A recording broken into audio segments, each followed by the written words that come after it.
1절부터 그 24절까지 말씀은 귀신 들린 어떤 노예 소녀가 치유됨으로써 벌어진 일들을 우리에게 소개하고 있습니다. 지금 우리가 다루고 있는 이 본문은 아주 간단히 말하자면 빌립보 교회 개척사입니다. 빌립보 교회가 어떻게 세워졌는지 그 과정을 우리에게 소개하고 있습니다. 귀신 들린 어떤 여종을 통해서 이 여종이 우리식으로 말하면 일종의 강신무였던 것 같은데 신내림을 받은 무당이죠.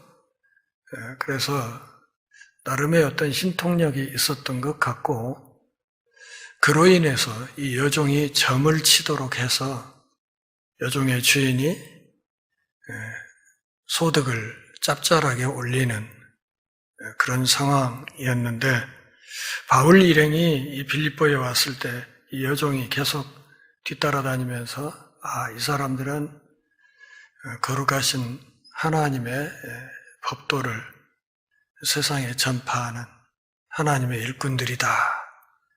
이렇게 계속 외치면서 쫓아다니니까 바울이 며칠을 참다가 예수님의 이름으로 이 여종을 붙잡고 있는 귀신을 쫓아내버렸죠. 그러니까 강신무였던 이 여자에게서 소위 신내림을 받았던 이 여자에게서 신이 떠나버리니까 갑자기 돈벌이할 길이 끊어져 버린 것이죠. 오늘 본문 19절은 바로 그와 같은 상황에서 이어지는 말씀입니다. 여종의 주인들은 자기 수익의 소망이 끊어진 것을 보고 바울과 실라를 붙잡아 장터로 관리들에게 끌어갔다. 그러니까 이 여종을 통해서 그동안에 돈벌이를 하던 그 길이 막혔다 이거죠. 상당한 수입에 손실이 왔다 이겁니다. 프로이트는 인류 역사를 추동하는 근본적인 힘이 성충동이라고 생각을 했죠. 그래서 역사의 모든 흐름을 이 성충동에 입각해서 해석하는 소위 섹스 사관을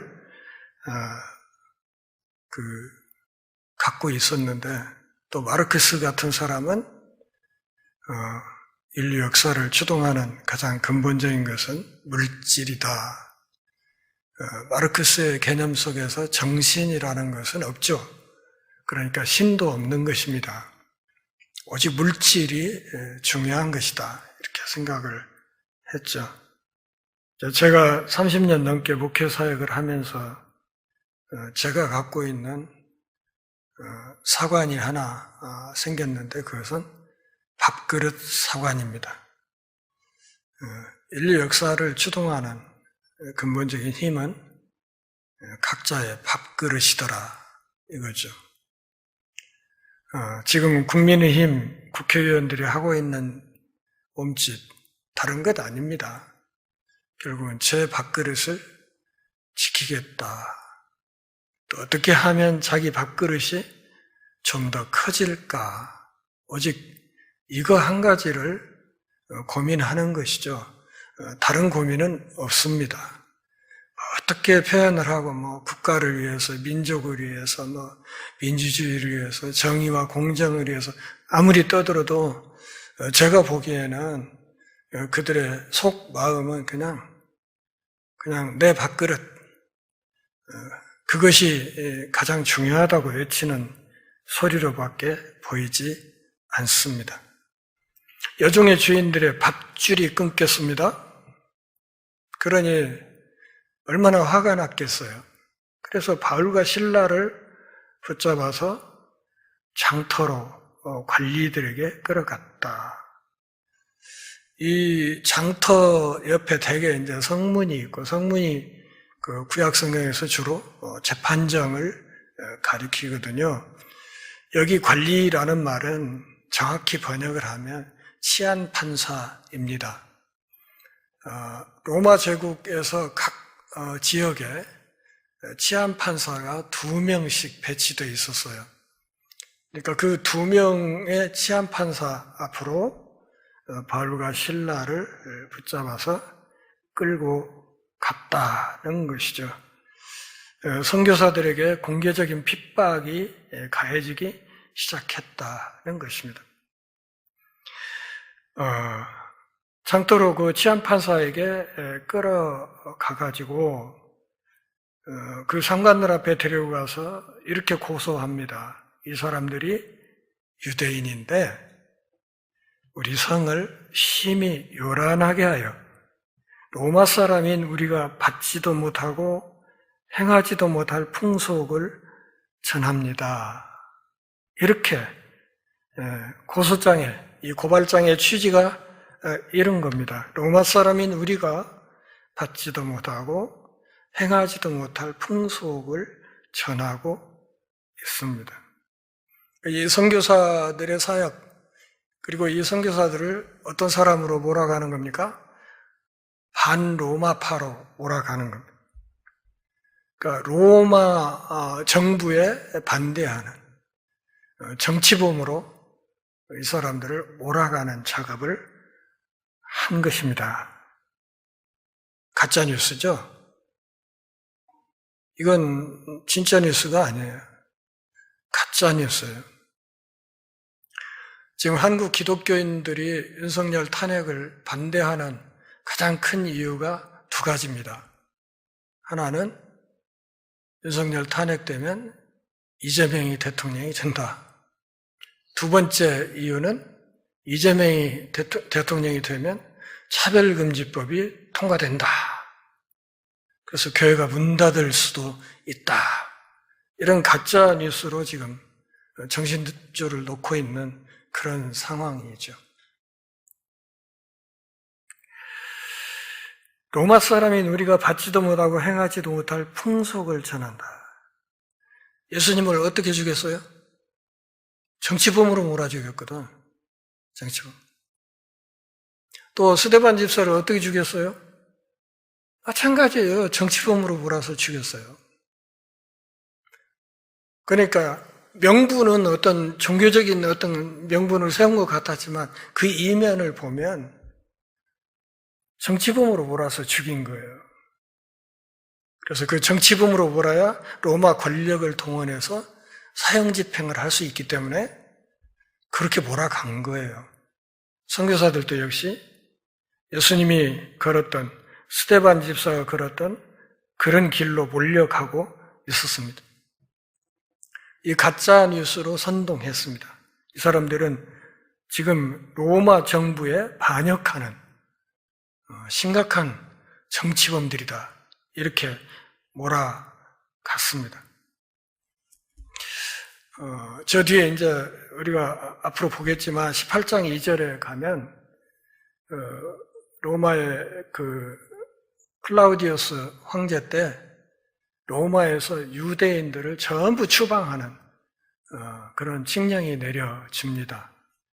그러니까 로마 제국 전체에서 유대인들에 대한 감정이 좋지 않아요. 본질적으로 그렇게 썩 좋지 않은데 보니까 이 2사람이 유대인이다 이거지.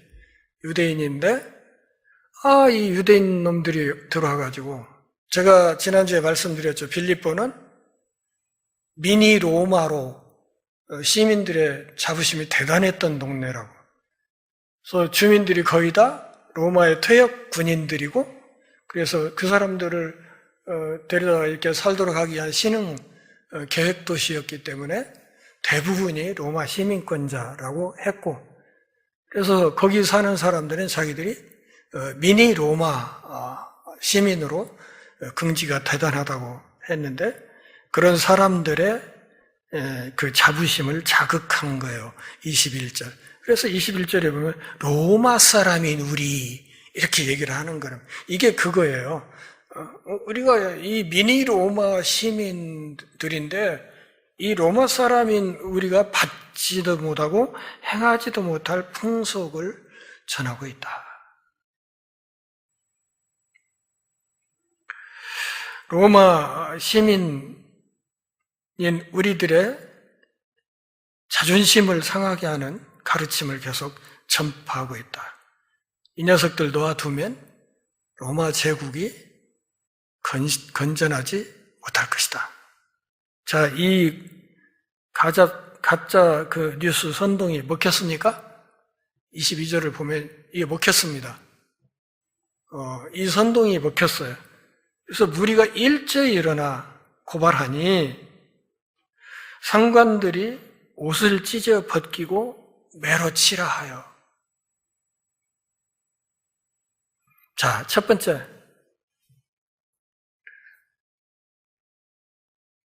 여종을 귀신으로부터 해방시킨 이 일. 그러니까 이 불쌍한 여종이 사람답게 회복된 일, 이거 칭찬할 일이죠. 그 일로 잡혀갔어요. 그러니까 첫째는 공식 재판 없이 가둔 거예요. 이 첫 번째 문제. 첫 번째 문제. 공식 재판도 없이 그냥 이렇게 체포해 간 거예요. 그리고 두 번째는 그 체포해다가 어떻게 했습니까? 두들겨 팬 거예요. 여기 본문에 옷을 찢어 벗기고 매로 치라 했는데 고린도후서 11장 25절을 보면 사도 바울이 뭐라 그래요? 내가 3번 태장으로 맞았다. 태장. 그러니까 우리식으로 말하면 곤장형이죠. 곤장.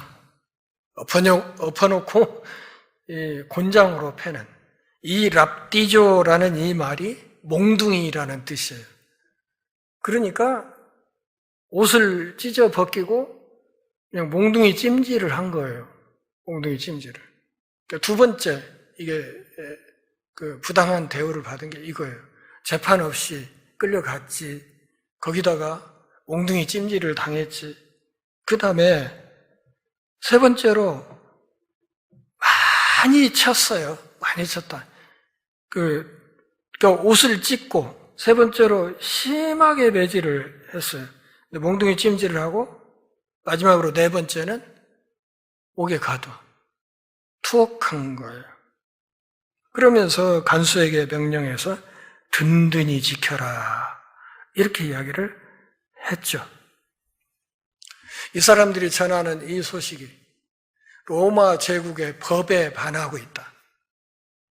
놔두면 로마 제국이 흔들릴 수 있다. 이런 가짜 뉴스로 고소를 하니까 그냥 그대로 받아서 무슨 절차 없이 그냥 잡아 가두고 두들겨 패고 그냥 옥에다 가둬버린 거예요. 그러면서 든든히 지키라고 간수들어 뭐라고 말했어요? 든든히 지켜라 이렇게 명령을 하니까 24절에서 어떻게 가뒀습니까?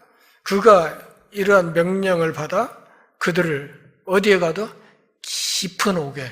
다시 말하면 감옥이 맨 앞에 있는 철문에서부터 철문 하나 열고 딱 들어가면 또 철문이 있고 또 들어가면 또 철문이 있고 또 철문이 있고 그러잖아요. 그러니까 보통 이렇게 그 전에 박정희 시절, 전두환 시절에 이렇게 잡혀가면 대공분실이나 이런 데 잡혀가면 그냥 그 지하 그 취조실로 들어갈 때 철문 따는 소리에 그냥 거의 다 바지 오줌을 줄줄 쌌다고 하거든. 그러니까 철문 찰칵 하고 열리고 들어간 뒤에 잠그고 또 하나 열고 들어가고 잠그고 이 철문 소리에 그냥 그 본 취조실에 들어가기도 전에 이미 바지에 오줌을 줄줄줄 쌌다고 그렇게 그런 무서운 시절이 있었죠. 지지난주에도 우리나라가 그렇게 될 뻔했지 않습니까? 그래서 가장 깊은 옥이라는 말은 철문 여러 개를 통과한 가장 깊숙한 깜빵이란 뜻이고요. 그 다음에 두 번째로는 어떻게 했어요? 그 발을 착고에 든든히 차었다 그랬습니다. 착고라는 건 뭘 말하냐면 발목에다가 쇠사슬을 딱 묶어놓고 그 쇠고랑 끝에 큰 바윗돌을 매달아 놓는 것을 말합니다. 1세기 당시의 감옥에서 죄수를 묶어두는 방법이 그랬습니다. 그러니까 발목을 쇠고랑으로 묶어가지고 그 쇠고랑 끝에 쪽에 큰 바윗돌을 묶어두는.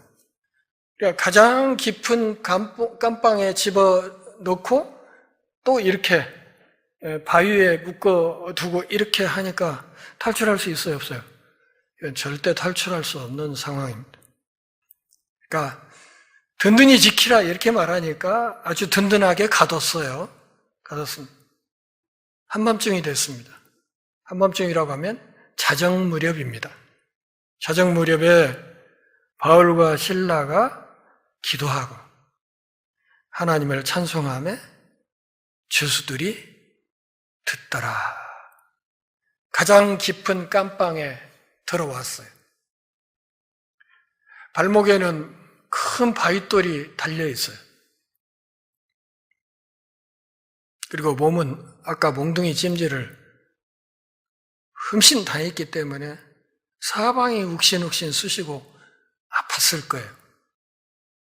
그런데 자정 무렵에 바울과 실라가 뭐 하고 있어요? 기도해요. 그리고 하나님을 찬양해요.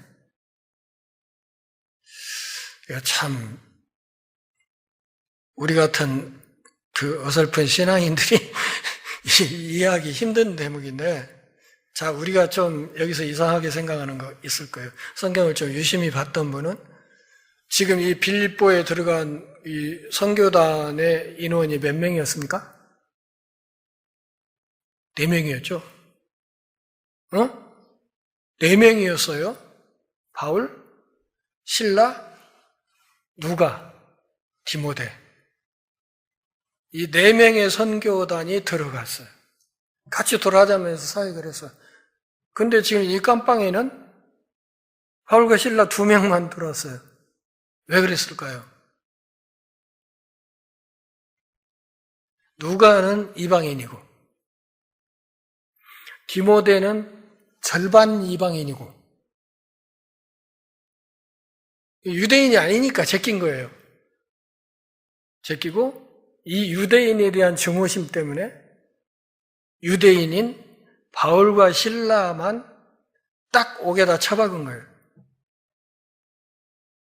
그래서 바울과 실라 2명만 잡혀갔는데 옥중에서 한밤중에 이 사람들이 하나님 앞에 기도하고 하나님을 찬송했다. 여기 기도했다 그러는데 이 기도의 내용이 뭐였을까요? 자, 제가 쓴 책도 있지만 빌립보서 한번 잠깐 보겠습니다. 빌립보서 1장 9절부터 11절만 좀 보겠습니다. 신약성경 제가 가진 걸로는 318페이지 정도 되는 것 같네요. 빌립보서 1장 9절부터 11절 같이 읽습니다. 내가 기도하노라 너희 사랑을 지식과 모든 총명으로 점점 더 풍성하게 하사 너희로 지극히 선한 것을 분별하며 또 진실하여 허물 없이 그리스도의 날까지 이루고 예수 그리스도로 말미암아 의의 열매가 가득하여 하나님의 영광과 찬송이 되기를 원하노라. 제가 제 책에서도 설명했듯이 빌립보 교회를 위한 기도예요. 그런데 형식은 기도인데 이 내용을 잘 들여다보면 이 안에 기독교 복음의 핵심이 굉장히 그 밀도 높게 압축되어 있다는 것을 알 수 있어요. 그러니까 한밤중에 기도했다 하는 이 기도의 내용이 뭐였을 것 같습니까? 단순히 하나님 우리 나가게 해주세요. 이건 아니었어요. 그러니까 기도 자체도 사실은 듣고 있는 죄수들이 들을 때는 이들이 전했던 복음의 내용에 기반한 기도였을 거라는 거죠. 그러니까 기도라는 형식을 통한 설교를 이 간수들이 들었던 거예요. 그러니까 기도하고 또 하나님을 찬송해. 자, 지상의 상황은 어떤 상황이에요? 가장 깊은 깜방에 들어와 있어. 발목에는 바위덩어리가 묶여 있어. 내일 아침에 무슨 일이 어떻게 생길지 몰라. 그럼에도 불구하고 이들은 한밤중에 하나님 앞에 기도하고 하나님을 찬양했다. 다시 말하면 찬양의 원천이 땅에 있었던 것이 아니라 하늘에 있었다는 것이죠. 하늘에 있었다. 그리고 성령님께서 이들과 함께 감옥 안에 계셨다. 성령님과 동행하는 삶을 살고 있었다.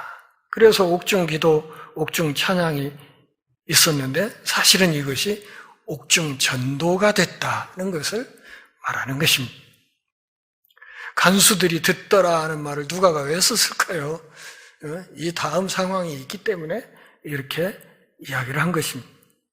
성령 충만한 사도들은 고난의 밤에 하나님 앞에 기도하고 찬송했습니다. 그러자 26절 같이 읽겠습니다. 예, 갑자기 큰 지진이 나서 옥토가 움직이고 문이 곧 다 열리며 모든 사람의 매인 것이 다 벗어졌다 그랬습니다. 물론 지금 이 일대, 지중해 연안 이 일대는 지질학적으로 지진이 많이 일어나는 곳이에요. 얼마 전에 터키에 큰 지진 났던 거 우리가 알고 있지 않습니까?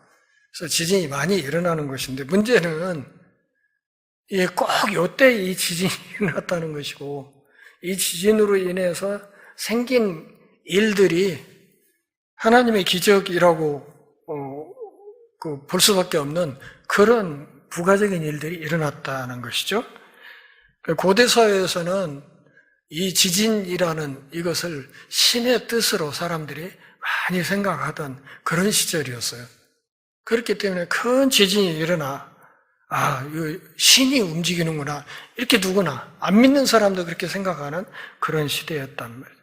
지진이 나가지고 첫째는 옥터가 움직여 감옥에 있는 그 땅이 막 흔들리는 거예요. 제가 이제 그 LA에 갔을 때 유니버설 스튜디오에 한번 갔었거든요.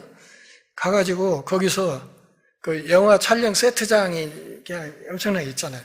그 안에 이제 그 지진을 체험하는 시설이 하나 있었는데 그 지하철 모양으로 만들어져 있었어요.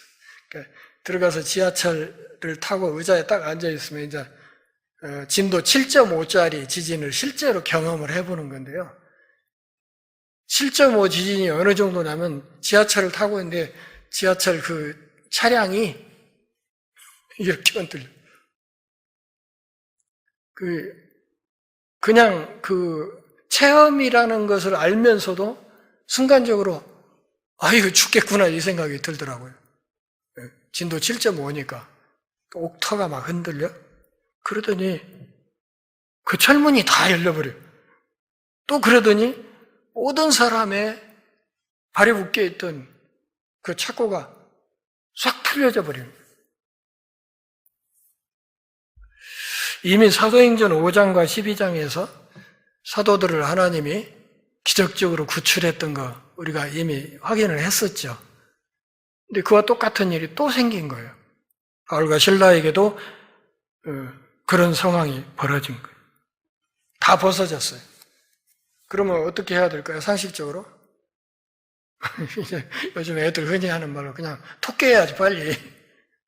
그런데 사도들은 이렇게 느닷없이 기적적으로 주어진 이 자유를 도피의 기회가 아니라 복음을 증거할 기회로 활용했어요. 이것도 대단한 거예요. 이것도 오늘 우리가 생각하는 우리 입장에서 이게 정말 무시무시하게 대단한 거예요. 간수가 자다가 깨요. 뭐 지진으로 이제 깊이 자다가 지진 때문에 땅이 흔들리니까 깼겠죠? 근데 정신 차리고 보니까 이 철문이 다 열렸네? 다 열리고 그걸 딱 보는 순간 지리짐작을 한 거예요. 어떻게? 이 문 다 열렸으면 이 죄수들 다 튀었구나. 이 로마 제국에서 이 간수들은 대체로 로마의 퇴역 군인들이 교도소에 많이 일을 했었어요. 그러니까 옷만 지금 군복 벗고 교정위원으로 옷을 입었지 사실은 정신은 뭐예요? 군인이요. 군인. 전두환이 사복 입었어도 죽을 때까지 군인이었듯이 그냥 군인이에요. 군인. 저도 아직도 군인 정신이 있어요. 그리고 이제 죄수가 도망치면 자기가 맡았던 죄수의 형을 간수가 대신 받게 돼 있었어요. 그러니까 사형수를 놓치면 그 간수는 대신 사형을 당해야 돼. 무기수를 놓치면 죄수가 대신 무기징역을 살아야 되는 거예요. 그러니까 거기 있던 죄수들 중에 사형수도 있었던 모양이에요. 그러니까 다 튀었구나 하니까 이제 그 죄수의 벌을 자기가 받아야 된다고 생각하니까 죽은 목숨이잖아요. 그러니까 칼을 빼어서 자결을 하려고 했어요. 자, 이미 우리가 그런 상황을 확인해서 사도행전 12장 19절에 보면 베드로가 천사의 도움으로 빠져나왔을 때 그 간수들 처형당했죠? 그런 일이 있었잖아요. 그리고 또 저 뒤에 우리가 다루겠지만 27장 42절에 가면 바울이 탄 배가 난파되었을 때 죄수들이 막 도망칠 것 같으니까 간수들이 저놈들 죽이자고 하는 얘기가 있어요. 그러니까 놓치면 우리가 죽으니까 그냥 차라리 죽여버리자. 그래서 바울도 이렇게 죽을 뻔한 그런 상황이 있었던 거 우리가 앞으로 보게 될 거예요. 오늘 뉴스 들으니까 전 국방장관이었던 김영현이가 뭐 자살을 시도했네 어쩌네 하는 이야기가 있던데 이거하고는 좀 다른가? 28절 같이 보겠습니다. 바울이 크게 소리질러 이르되 네 몸을 상하지 말라. 우리가 다 여기 있노라. 영화 광복절 특사라는 영화가 있잖아요. 나중에 한번 보세요. 그 오락영화 치고는 그냥 좀 그럭저럭 시간 죽이기 괜찮은 영화입니다. 죄수들이 하나도 안 도망갔어요. 죄수들이 착해서 그랬을까요? 사도 바울이 말렸을 겁니다. 여러분 나가면 안 됩니다. 가만히 계서 나가면 안 됩니다. 그리고 바울의 그 말이 먹혔을 것이다. 왜? 그가 기도하고 하나님을 찬양할 때 누가 들었다고 그랬어요? 간수들이 들었다고 했어요. 그러니까 이 사람들이 잡혀온 죄도 생각해 보니까 별거 아닌데 근데 죽게 얻어 터지고 들어와가지고 그렇게 엉망인 상황에서도 깊은 감옥 속에서 한밤중에 기도하고 찬양하는 그 소리를 간수들이 다 들으면서 또 성령께서 역사했는지도 모르죠. 그래서 바울의 말을 쉽게 거역하기 어려운 어떤 상황으로 갔을 것이고 바울이 막아서서 여러분 나가면 안 됩니다. 이랬을 때 그 말이 먹혔을 것이다. 죄수들이 하나도 다 문이 열리고 그 착고가 풀렸는데도 안 도망간 거예요. 우리가 다 여기 있다. 이것도 기적이죠. 우리가 다 여기 있다. 아니 이 도망갈 기회가 있는데도 죄수들이 한 명도 도망가지 않고 남아있었던 이것이 또 기적이죠. 간수가 등불을 달라고 하여 뛰어들어가 무서워 떨며 바울과 실라 앞에 엎드리고 바울과 실라의 이 모습을 보면서 어쩌면 그는 자신의 죄에 대한 깊은 확신이 들었을 것입니다. 직장을 잃을 뿐만 아니라 자기 목숨을 잃을 뻔한 위기에서 자기의 목숨을 지키고 건져준 이 죄수들에 대한 그 나름의 깊은 감동이 있었을 것이고, 무서워 떨며 이 두 사람 앞에 엎드려서 그들을 데리고 나가면서 선생들이여, 내가 어떻게 하여야 구원을 받으리까? 이렇게 질문합니다. 죄수들을 일컬어 선생들이여 이렇게 말하는 것도 참 기가 막힐 뿐더러, 내가 여기 나라는 말은 죄인이란 뜻이에요. 죄인인 내가 어떻게 하면 구원을 받을 수 있겠습니까? 저 17절에서 귀신 들린 소녀가 했던 말이잖아요. 이 사람들은 하나님의 구원을 전하는 하나님의 일꾼들이라고 했었잖아요. 그 소문도 들었을 거예요. 어떻게 하면 내가 구원을 받을 수 있습니까? 단지 이 간수의 직을 유지하는 그걸 넘어서서 당신들이 전했던 그 하나님 나라에 들어가는 그 은혜를 내가 어떻게 하면 나눠드릴 수 있겠습니까? 이렇게 물었어요. 예수님이 십자가에서 다 이루었기 때문에 그 간수가 할 일은 없죠. 그러니까 31절에서 사도 바울이 이야기합니다. 같이 읽습니다. 주 예수를 믿으라. 그리하면 너와 네 집이 구원을 받으리라.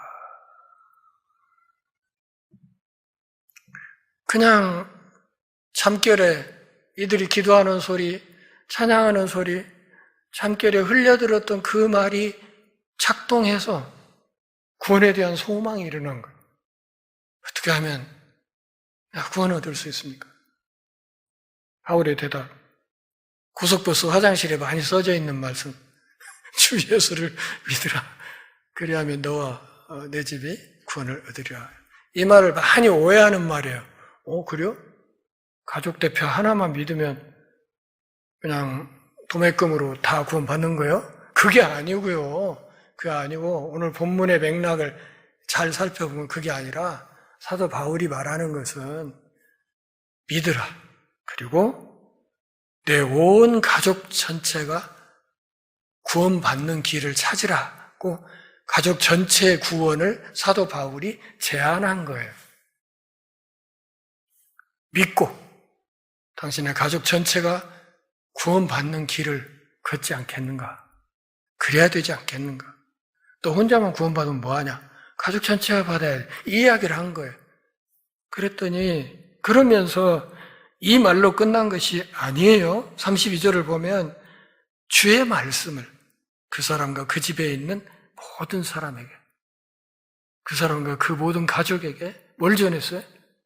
주님의 말씀을 전했다. 로마서 10장 17절 보면 믿음은 들음에서 나며 들음은 그리스도의 말씀으로 말미암았네요.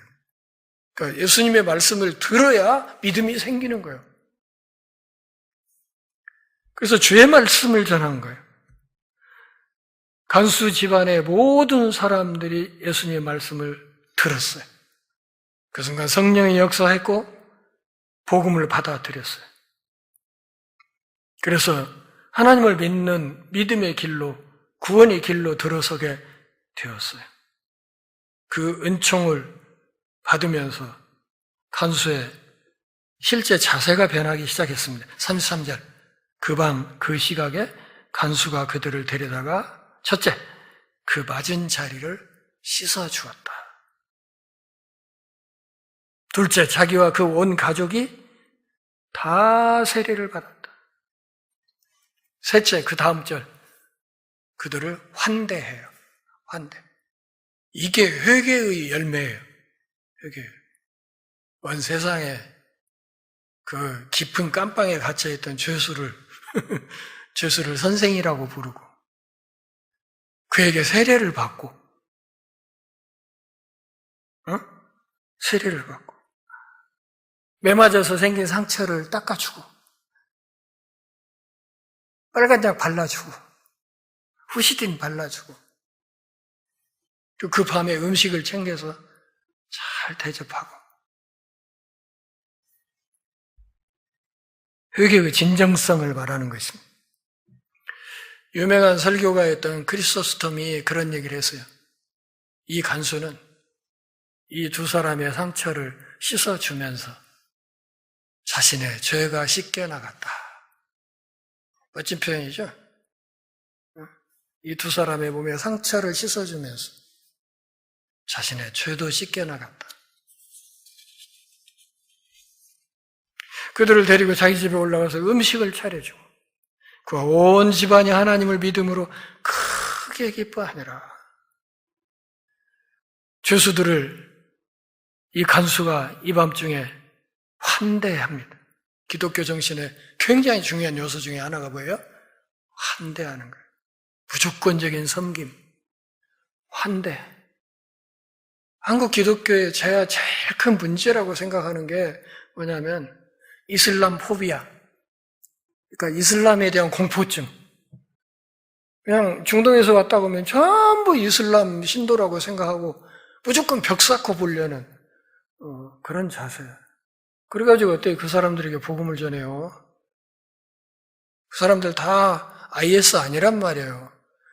살려고 먼 나라 한국까지 살 길 찾아서 온 사람들이란 말이에요. 이방인이고 나그네란 말이에요. 근데 그들을 품어주질 않아. 동성애자 자꾸 벽을 쌓고 쫓아내고 교회 못 들어오게 하고 동성애만 반대하면 믿음이 좋아지는 줄로 착각하고 안 그래요. 이 시대에 예수님이 오시면 동성애자 안 만날 것 같아요? 사마리아 수가성에서 창녀를 만났던 그분이 안 만날 것 같습니까? 예수님이 할 것 같은 행동은 우리도 해야 할 거 아니냐 그 말이지. 동성애가 확장돼야 된다는 뜻이 아닙니다. 문제는 그 불쌍한 사람들 교회가 품고 복음 안에서 하나님의 새 생명을 얻도록 도와야 되는 거 아니냐 그런 얘기죠. 온 집안이 하나님을 믿음으로 어땠어요? 크게 기뻐했다 그랬어요. 크게 기뻐했다는 말 전라도 말로 바꾸면 좋아 죽을 뻔했다 그런 얘기. 믿음으로 구원을 얻고 구원을 얻으면 자연이 어떻게 된다? 큰 기쁨이 있게 된다. 우리 안에 큰 기쁨이 있습니까? 시절이 아무리 어두워도 죽어도 흔들리지 않는 그 기쁨의 원천이 우리 가슴에 있습니까? 이유는 알 수 없는데 35절을 보면 다시 감옥으로 복귀한 것 같아요. 그죠? 간수의 집에 가서 이제 한밤중 부흥회를 하고 세례 베풀고 거기서 함께 잔치하고 그리고 다시 감옥으로 온 것 같아요. 그죠? 그러니까 어떻게 돌아왔는지 내막은 설명이 안 돼 있지만 아마 사도 바울과 신라가 감옥으로 돌아갑시다 했을 겁니다. 감옥으로 다시 갑시다. 간수를 위해서 당시 간수가 책임질 일 없도록 하기 위해서 갑시다 했을 것 같아요. 날이 새면 상관들이 부하를 보내서 이 사람들 놓으라 하니 그러니까 놓아주라고 한 이유가 뭐예요? 우선은 아주 사소한 문제로 잡아가뒀거든. 또 하나 몽둥이 찜질을 실컷 했고 깊은 깜방에 가두었고 하룻밤 고생시켰으면 그 정도면 충분하다고 생각했을 거예요. 그래서 그냥 석방해주라 이렇게 얘기를 했습니다. 바울과 실라가 석방되는 얘기가 35절부터 40절까지인데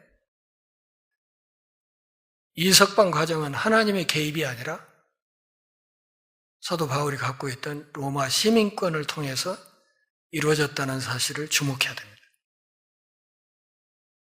세속의 어떤 자격, 이것으로 속방이 됐다. 간수가 그 말대로 바울에게 말하기를 상관들이 사람을 보내어 당신들을 놓으라 하였으니 이제는 나가서 평안히 가라.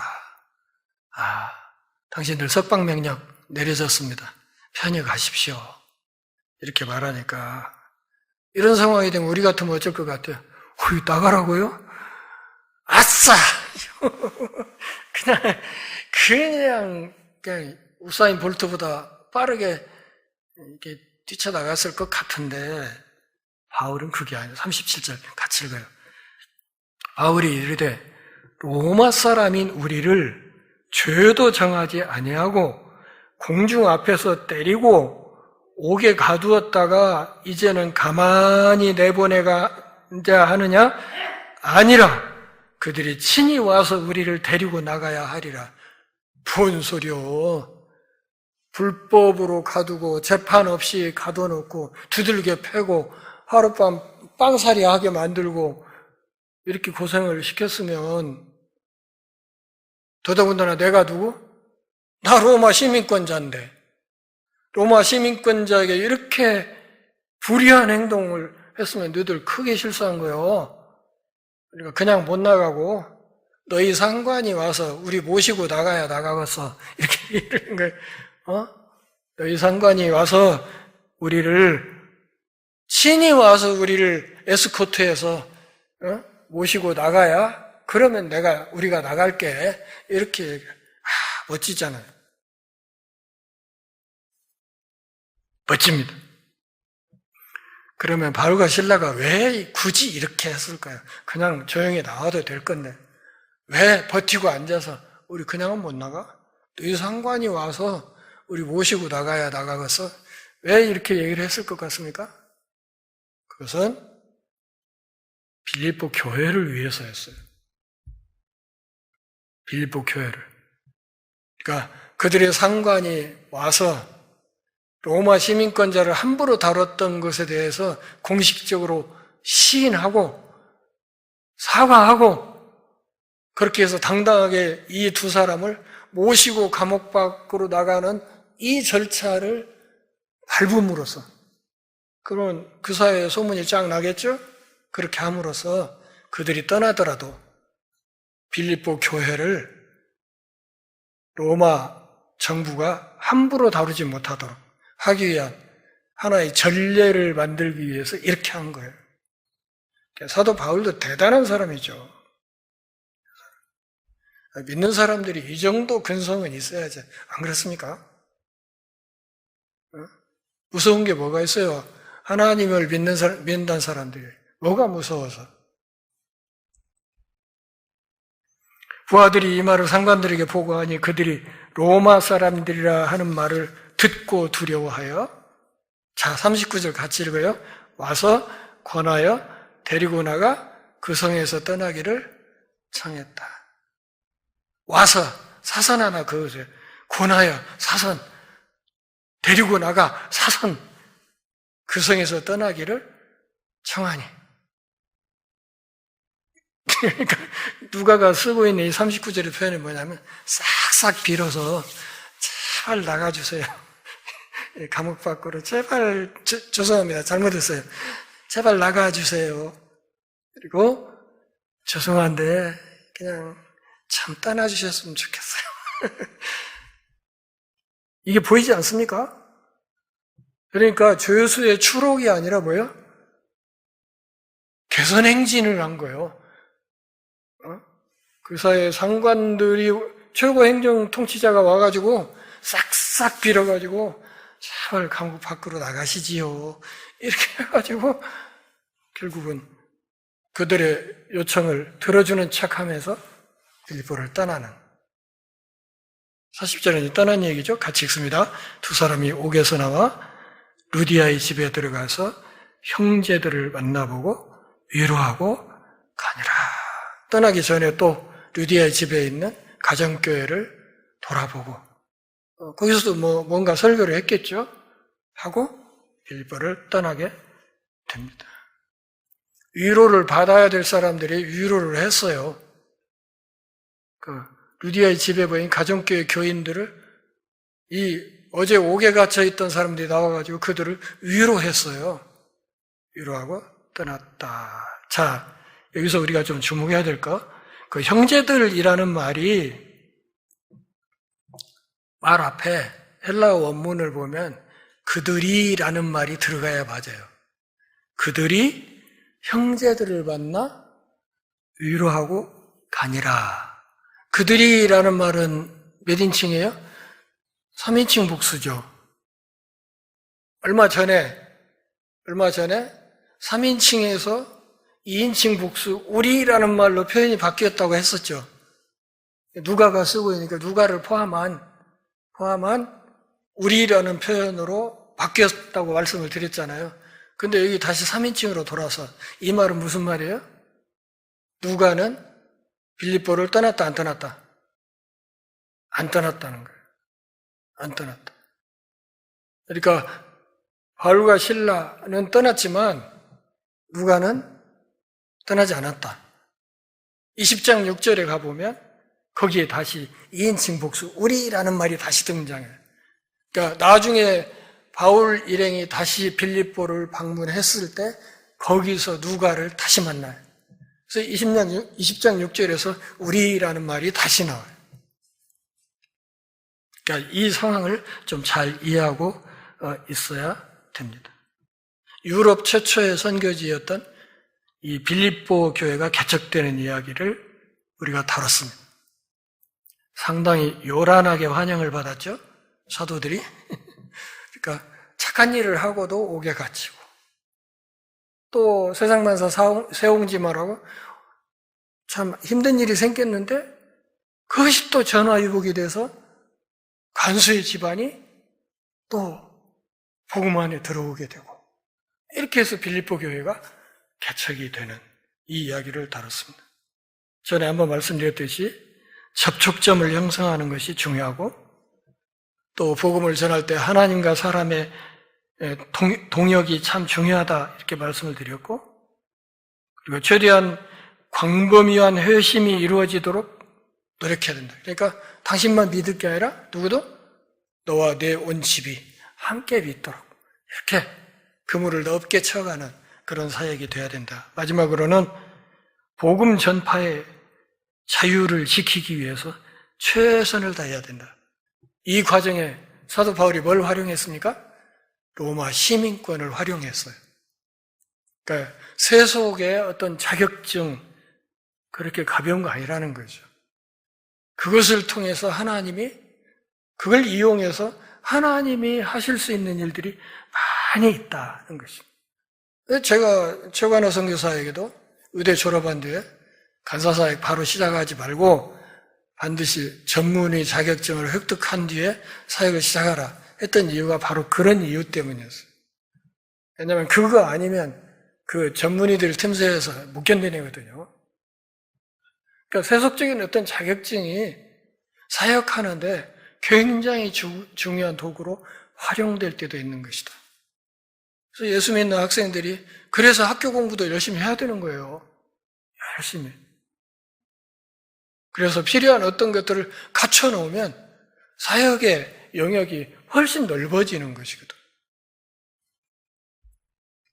이 말씀 잘 다시 한번 읽어보면서 이 빌립보 교회 개척사를 한번 열심히 잘 읽어보시고 또 시간 나면 빌립보서도 한번 꼼꼼히 한번 읽어보시기를 바랍니다. 기도하겠습니다.